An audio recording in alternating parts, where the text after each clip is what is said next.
Bien, agradecemos la visita del doctor Arcadio Menéndez de la Fundación Vida, ya un columnista asiduo aquí en nuestro canal. ¿Cómo está, doctor? Muy Bienvenido. bien. Gracias por la invitación. Muchas gracias. Bueno, es un tema que usted habla permanentemente, pero creo que nunca está de más, ¿no? Hablarlo y quitarnos dudas y comprometernos con un tema tan sensible como es el suicidio o la depresión, que puede llevar a lo mejor a tomar una decisión tan drástica e irreparable.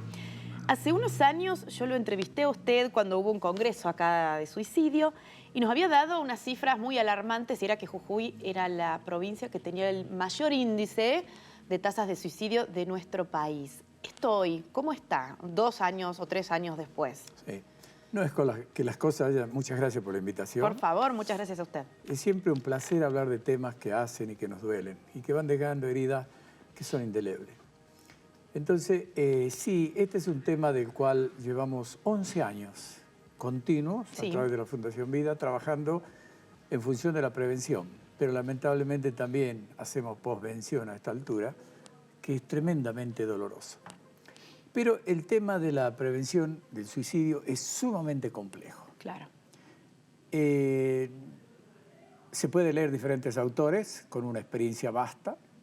Toda la literatura médica habla al respecto, y no solamente la médica, incluso desde la Biblia en adelante tenemos ejemplos de qué manera se hace la peor de las opciones. Pero, veniendo a nuestro tiempo, es difícil entender la conciencia o el razonamiento, la mente de cada persona. Lo cierto es que se hace como un gesto desesperado.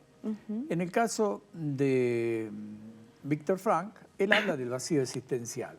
Es decir, hay algo que no se llena, hay algo que extrañamente, estando vacío, inunda, qué contradicción, inunda a la persona, empapa hasta la última de sus células y le hace pensar como que esta vida no es linda vivirla, que es una vida que sería mejor la muerte. Cuando alguien comienza a elaborar este tipo de razonamiento, algo muy grave está pasando. Porque ¿quién no? En esto no tenemos mucho que explicar. ¿Quién no conoce el sentido de preservación que tenemos si ante una pequeña llama nos quemamos o nos llega a dar la corriente o cualquiera de estos estímulos que nos genera dolor, inmediatamente sacamos la mano? ¿Cómo será el estado de esa persona para que empiece con la ideación suicida, que finalmente puede llegar uno a concluirla? Y Jujuy ya no está en primer lugar, gracias a Dios, lo cual no implica de que estemos muy bien, porque a poco andar ya nos abofetea nuevamente alguna noticia al respecto. Pero cuando el país mantiene una tasa del 11 por cada 100.000 habitantes, nosotros seguimos en 13. Lo que pasa es que hay otros que están peor que nosotros. Que no es claro, ha crecido en otros lugares. Sí, ha crecido en otros lugares. Hay otros autores que hablan mucho de la soledad y de la distancia. La soledad y la distancia. Yo escribí un artículo no hace mucho que hablaba sobre la distancia en nuestra puna, que es un lugar donde se da, pero no solamente la soledad que implica la distancia, sino esa misma soledad parece confundir y lo sumerge a la persona en una soledad, en una sensación de esas personas que, como decía el Papa Francisco, aún estando entre muchas personas se sigue sintiendo solo. Claro, un vacío, ¿no? Un vacío. Ahí se suman los dos aspectos. El geográfico, le llamemos, que sería la distancia, y la verdadera soledad de la puna, donde un grito no hay ni siquiera el eco que responda, porque la distancia es tan grande que no se llega a percibir. Si esto en su conjunto es bravo, es difícil, mucho más si consideramos que la franja etaria más afectada es la de nuestra juventud. Antes hablábamos de los 14, 15, 16, y ya tenemos casos de 11 años, de 10 años. Qué terrible. Entonces, y se fue revertiendo en el sentido de que antes eran la senectud, la tercera edad, los que más se suicidaban. Y hoy no.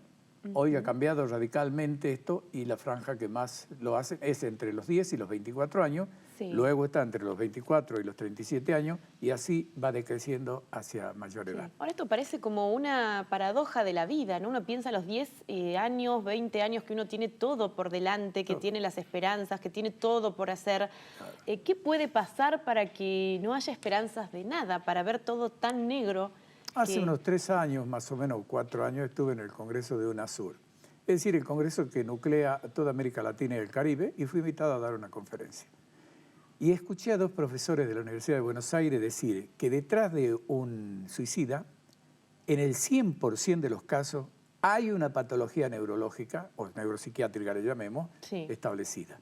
Yo la primera vez sabía que había un altísimo índice de cuadro depresivo y como siempre me apresuro a aclarar que si bien la depresión ocupa el primer lugar entre los suicidas, no todo depresivo es suicida. Que quede bien claro lo que acabo de decir. Si bien la depresión es como un ambiente donde se confunde la soledad, el que no sirvo, para qué esta vida tampoco sirve vivirla, etcétera, etcétera, todos esos argumentos negativos, también hay que aclarar de que depresivo hay muchísimo y incluso son diferentes y distintos los niveles de depresión, pero no por eso alguien va a pensar en suicidarse porque sea depresivo. Claro. En definitiva, es una cosa, como dice la OMS, que Organización Mundial de la Salud, de que es una patología previsible y prevenible. Ajá. Lo que pasa es que a nivel mundial se ha reducido la inversión en salud mental, cuando es lo que prevalece, a tal punto prevalece que ha sido designado por la misma Organización Mundial de la Salud como la década de la depresión. Sí, claro. Estamos viviendo la década de la depresión. Y extrañamente los presupuestos han sido disminuidos. Es algo que no se entiende. Cada vez la ciencia médica considera que los factores psicológicos muchas veces influyen en la predisposición o el desencadenamiento de alguna enfermedad. Cada vez más médicos, ¿no? Están de acuerdo con este pensamiento, con lo cual suena contradictorio, ¿no? En eso está totalmente clarito y está muy bien definido las áreas y de qué manera podemos, así como decía recién, empapar hasta la última célula con neurotransmisores positivos, le llamemos, como la dopamina, la endorfina, serotonina, oxitocina, como de la misma forma en factores negativos, como el caso de la citoquina y de la catecolamina. Es un poquito complejo, pero es apasionante. Uno empieza a leerlo y no lo puede dejar, la forma en que se interrelaciona. A veces no se explicaba muy bien cómo es posible que esto esté ocurriendo si la distancia es muy grande. No sé si, hasta ese entonces no existía, no se conocía acerca de los neurotransmisores. Ahora, ¿esta situación afecta más a sectores socioeconómicos bajos más que a los altos, medios altos? Es de pensar que sí. Incluso en un análisis que uno haga, aparentemente era así. Pero no. Lo que pasa es que es muy reducido el núcleo de personas adineradas. Por lo tanto, a lo mejor se suicidan en el ámbito de los pobres, 5 por así decirlo, y uno que se suicide entre esta gente adinerada parece ser muy distante. Y según parece que no. Ahora, en estudios diferentes también, ¿quién lo hace a los estudios? Los japoneses hicieron un estudio, y como todas las cosas son muy serias las que ellos hacen, donde hablan de la acción negativa de la pobreza sobre el desarrollo de cualquier persona. Pero el sentido común nos permite darnos cuenta fácilmente de que tiene que obrar, a pesar de que los números no cierren, que tiene que obrar. La pobreza limita, la pobreza discrimina. Ojo que también hay discrimina y yo soy también autodiscriminado, ¿no? Que tiene mucho que ver. Por eso es que los padres tienen que... A ver, no me acuerdo si fue Bergoglio que dijo de que frente a la fuerza del poder y a la fuerza del tener hay que meter en los hijos la fuerza del conocimiento. Muy bien, yo no tengo dinero como para esto ni para aquello, pero sí tengo capacidad suficiente como para darle un poco de luz al camino de mis hijos, diciéndole, el saber es algo que no ocupa lugar, pero que sí eleva a la persona en todo sentido, en su autoestima, en su estatus, en su seguridad, en el convencimiento de que más allá de que no tenga un cobre en el bolsillo, tiene todas las capacidades para seguir adelante. Bueno, René Favaloro terminó su vida con sus últimas palabras diciendo que la educación era la base para un pueblo. ¿Sabe por qué le pregunto esto de las clases económicas? Porque, por ejemplo, para el tratamiento de la depresión hoy existen un montón de posibilidades. Por ejemplo, antidepresivos, también están tratamientos naturales, pero todos cuestan dinero. Tengo entendido que no te los dan gratis. No sé, cómo es, usted que es médico, no te dan un antidepresivo a lo mejor gratuito. Son herramientas que ayudan muchísimo a salir del trance ese, ¿no? Ese malestar. Y una persona que no tiene acceso a todos esos tratamientos está siendo de alguna manera relegada, ¿no? También de la posibilidad de sanación. Debo aclarar, a pesar de que no es una medicación que yo recete con cierta frecuencia, eso más bien lo hace el psiquiatra. Pero todas las benzodiazepinas, donde entran las cuatro o cinco ramas de la benzodiazepina, unas de acción rápida, pero de acción corta, otra un poquito más sostenida, pero de acción retardada, en fin, son baratas. Son sumamente baratas. Deben ser unos medicamentos más baratos que hay. Ahora, después entran los otros un poco más complicados, donde sí se hace... Sí, son caros. Son más caros. De todas maneras, quiero aclarar, y por eso es que me apuro a no olvidarme, de que si bien la medicación es importante, porque ayuda un poco en el área límbica, que es la de la amígdala, de las emociones y la violencia, a revertir esta situación, y obviamente los serotoninérgicos también, pero el ambiente que rodea es fundamental. Claro. Dice que el depresivo es un paciente que con el adulto significativo, sea un pariente, un amigo, no sé, alguien que está cerca y que lo ama y que él siente que lo percibe así, es alguien que ya se curó.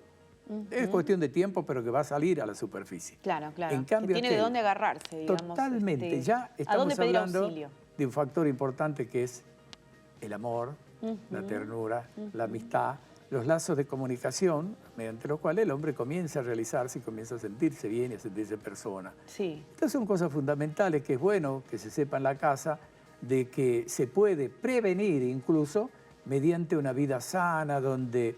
Yo escribí hace bastante tiempo un artículo sobre los 3 pilares del hogar, ¿no? A ver. El hogar es una palabra que viene del latín que significa lumbre, es decir, brasa quiere decir. ¿Y qué significa? Calor, luz, contención, convocatoria, sobre todo en las épocas de frío. Bueno, así tiene que funcionar un hogar. Ese es uno, ¿no? El tema, el hogar, el ambiente viene a ser. Sí. Pero los 3 pilares son el amor. Desde el amor nacen cosas buenas, aún a riesgo de estar equivocado. La salud mental, es tristísimo crecer en un ambiente donde el padre y la madre se dicen los peores insultos y la agresión es permanente y ese chico quiere que... Es difícil crecer en un ambiente así de tanta violencia. O que no se hablen probablemente, o que no se hablen también.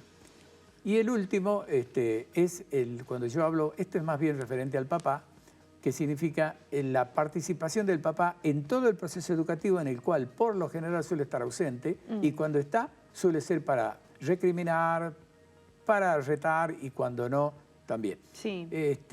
Esos 3 elementos son fundamentales. Sí. ¿Por qué marca la figura más del papá en esta...? Porque es el que está ausente.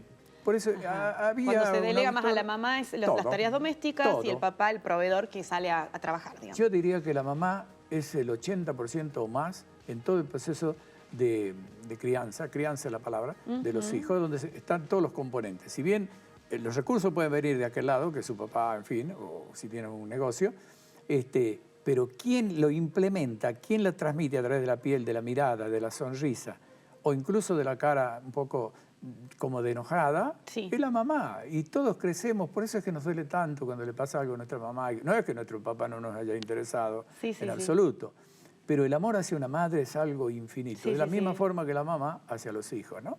Bueno, todas estas cosas es importante que recordemos que hay cosas para las cuales no se necesita dinero, no se necesita dinero.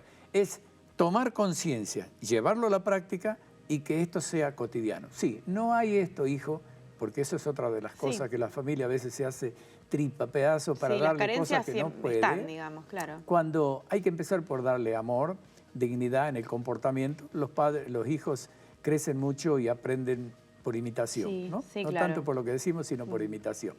Y en estas cuestiones es importante que la familia sepa, se dé cuenta que el amor cura herida. ¿Qué decía San Agustín? Ama y haz lo que quiera. Obviamente, desde el amor no puede salir otra cosa que no sean cosas buenas, ¿no? Sí.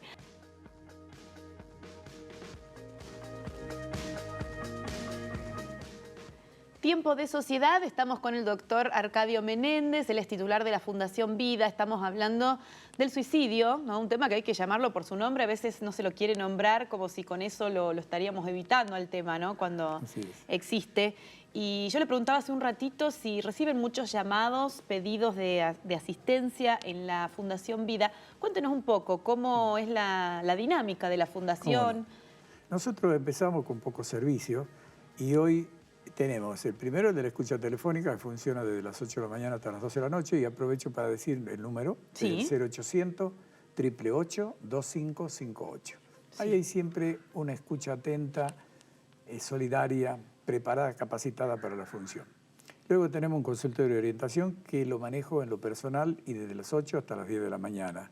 Conflictos, y de acuerdo a la profundidad y la magnitud de ese conflicto será derivado o no a un psicólogo o a un psiquiatra. Lo otro es la prevención, y en la prevención sí tenemos una actividad infernal, porque la dividimos en varios. Uno es la capacitación docente y de las fuerzas del orden. Claro. Permanentemente estamos haciendo esa tarea. Sí. Lo otro es la escuela para padres, que soy un fanático de la escuela para padres. Seguro. Que hay que intensificar esto y que funcione en todas partes. Y lo otro son los talleres para jóvenes, que es una dinámica hermosa donde hacemos cine debate. Las chicas, tengo un equipo hermoso de chicas que trabajan muy bien en todo este aspecto.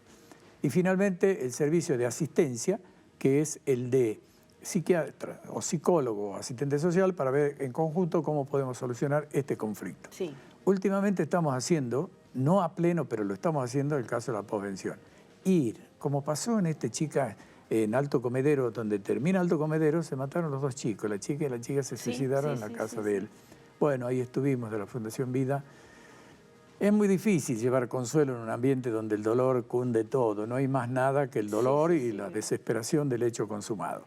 Pero siempre nuestra presencia con el silencio respetuoso, acompañarlos en la oración, en fin, es todo un proceso, ¿no? Que luego debe continuar, pero que alguien lo tiene que hacer. Todo el mundo está apurado y nosotros a veces somos tan poco y no podemos cubrir tantas áreas, porque nos llaman del interior de la provincia, nos llaman de Salta. Hemos estado en Tucumán también, invitados por la municipalidad de la banda de Río Salí. Es decir, de todas partes hay necesidad de este tipo, pero acá necesitamos ser más. De paso aprovecho, Raquel, este espacio para convocar.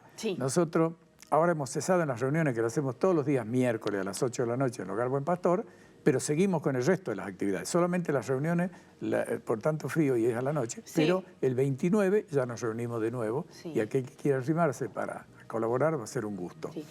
Y bueno, Usted hablaba al comienzo de que la soledad es uno de los factores, ¿no?, que deja al ser humano como con un vacío, ¿no?, existencial. ¿Cree que estamos en una época en la que prima el individualismo, en el que cada uno, como usted decía, estamos apurados, cada uno con lo suyo, metido en sus problemas, y tal vez como sociedad nos está faltando esas redes que, bueno, como ustedes a través de Vida y otras tantas ONGs tratan justamente de crear una red de contención? ¿Cómo ve hoy la sociedad jujeña? Totalmente. Yo creo que la tecnología trajo, el primer vagón es la individualidad. Es decir, yo estoy metido en mi celular. Uno cree que está conectado, pero absolutamente, todo lo contrario.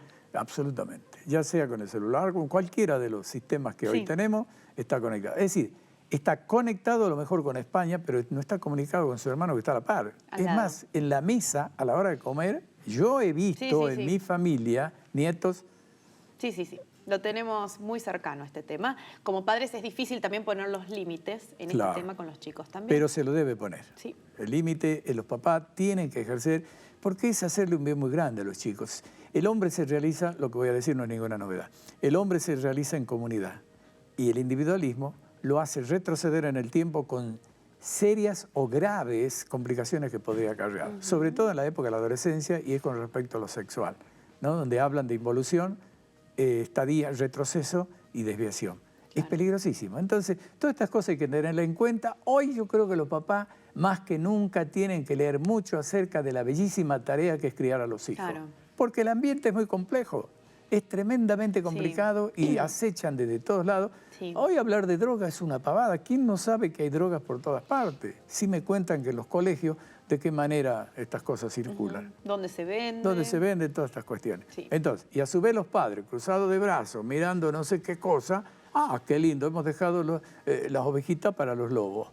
No, requiere ya no es pasivo, es proactivo. Los papás tienen que salir al encuentro de esta situación, adelantarse. ¿Y cómo se logra, Raquel? Que sea el hijo el que venga, absolutamente, sino nosotros. Absolutamente. Es que en él se conjuga más años, por lo tanto, más experiencia, más paciencia tiene que haber, y más comprensión de lo que todavía el chico no llega a delimitar. Pero el tema es, y ya me lo han dicho muchas veces, me lo han preguntado en reuniones que hicimos así en diferentes lugares, ¿y cómo se logra esto? Es difícil, pero si con el chico no generamos confianza, el puente está roto y la comunicación no va a llegar nunca. Y el chico va por otro lado a buscar en la esquina o con los amigos en el colegio a que lo entiendan. Y sí, lo que en la casa la respuesta fue una cachetada o un insulto diciendo ¿qué estás diciendo? ¿De qué cosa me estás hablando? Como la gran grosería. No, se debe descender al nivel de lo que está viviendo el hijo, desde allí juntos empezar a analizar y mostrarle en forma clara cuáles son los peligros y tener mucha paciencia. Ahora, si en esta paciencia no invertimos el tiempo, estamos siempre apurados y ya hacemos las cosas mal. Y acá viene lo extraño, Raquel, lo paradójico cuando decimos que lo primero en la vida son mis hijos, pero es si tengo tiempo se lo voy a dar. Sí. Primero está el trabajo, mis obligaciones, jugar al fútbol los sábados, en una de esas tomar una cerveza, un café con los amigos. Sí. ¿Y los hijos cuándo? Claro. Así es. Está Es invertido, triste, pero ¿no? es Los real. valores que tenemos o lo que decimos amar tanto, muchas veces no le dedicamos. Absolutamente. Y después que prima tanto la violencia dentro y fuera del hogar, que estamos creando una sociedad realmente terrible. Si alguien se detiene, analiza bien, ¿no? Como decía Juan 23, que para poder hablar del tema, primero que hay que hacer una correcta lectura de los signos de los tiempos, le llamaba él, Sí. y entonces emitir un juicio y ver de qué manera puedo colaborar para que estas cosas mejoren. Doctor, se nos fue el tiempo, llegamos a las 1:30, muchísimas gracias, muy Gracias. importante, ya sabemos que la gente lo encuentra en Fundación Vida, en calle San Martín. San Martín, el Buen Pastor los miércoles o bien de 8 a 10 en 1285. Y si no, lo tenemos acá en Canal 4 los días miércoles también, ¿no? sí. Para hacerle alguna consulta. Ha sido muy amable, doctor, Gracias, muchas gracias. Raquel, por la invitación.